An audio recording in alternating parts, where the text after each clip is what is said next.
I know nothing about you,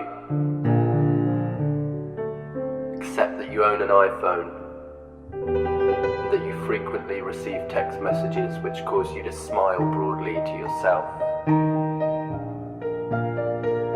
I assume they're from someone you care deeply about. I hope it's not a boyfriend.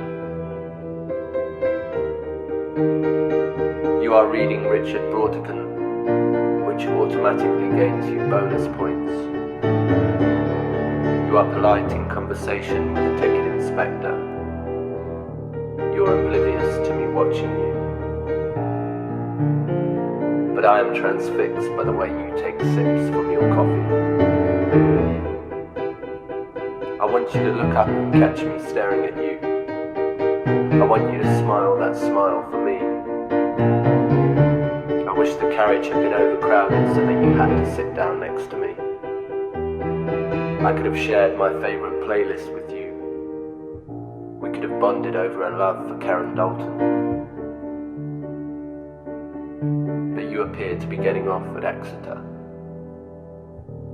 And I've got to stop falling in love so easily.